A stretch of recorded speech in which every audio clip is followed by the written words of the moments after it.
Guys, what's up? It's your boy, the Geeky Gangsta here, guys, today with another video. And guys, it is currently the World Cup, and we are representing all 48 nations in the World Cup on the day of their first group stage game. So in today's video, we're going to be representing Tunisia. And yeah, let's just get right into the game and right into the epic facts about Tunisia. So guys, if you don't know how this works, if we win in this game, they're going to win in their real life first group stage game.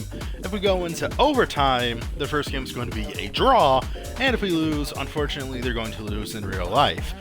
Now, I really do hope I can win for Tunisia, because I love Tunisia, and also because they've never made the knockout rounds. So they beat France in 2022 1-0, but unfortunately that wasn't enough to make the knockout rounds. So hopefully we can get a win for them today. And 2026 is the year of Tunisia, and they make a deep knockout run. Don't tell me this game is going to be canceled. It was canceled indeed, mate. Hopefully you can find another game pretty soon.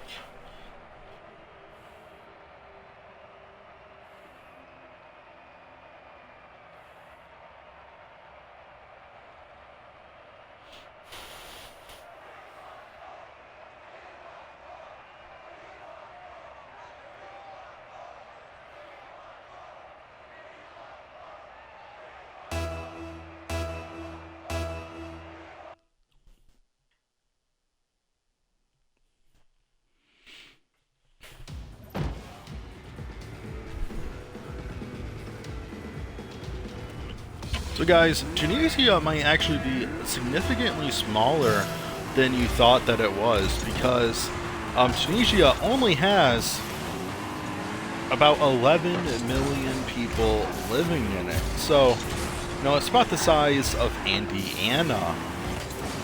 I honestly, I thought that it was going to be like a lot larger than that. I thought there was like at least 50 million people in Tunisia, I'm going to be honest. Because, like, their cultural impact is definitely bigger than 10 million people. Like, there's nations we've covered with more people that I feel like are lesser known in Tunisia. So that just really speaks for, you know, I'm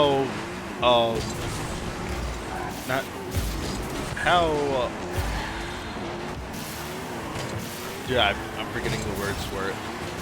I guess impactful that they are on culture on the global stage. Come on. Oh.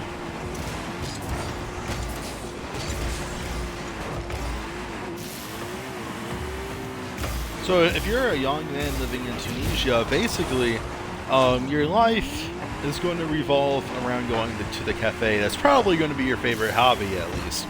And smoking shisha with the boys during like probably a nice coffee or a nice tea.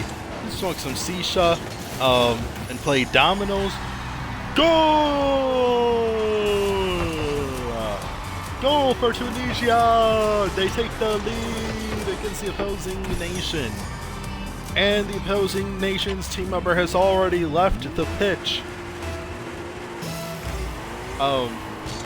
Yeah, so cafe culture is huge.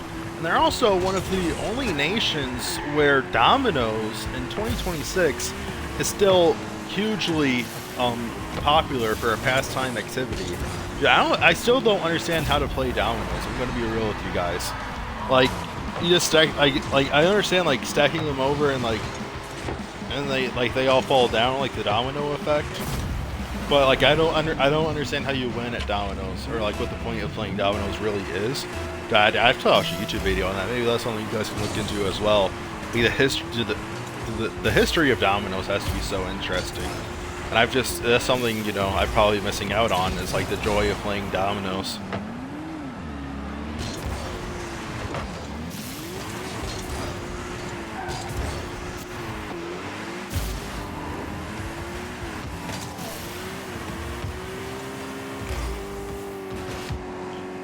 And then, so Tunisia is, for the small country that it is massively geographically diverse because 40% of the nation is the Saharan desert.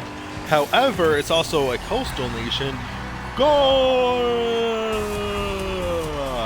So you have, you know, beautiful, lush, green mountains mixed in with like the coast and beaches mixed in with the desert.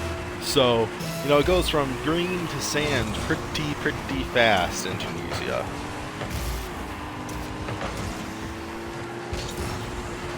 Also,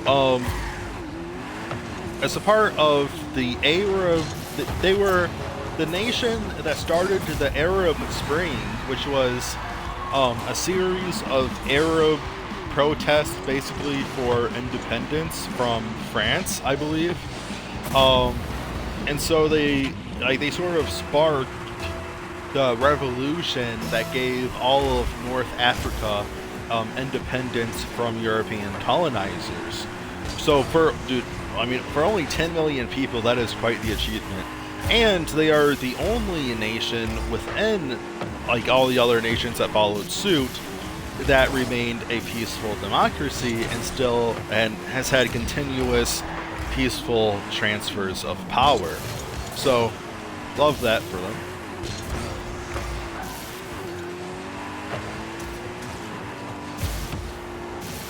Come on, come on.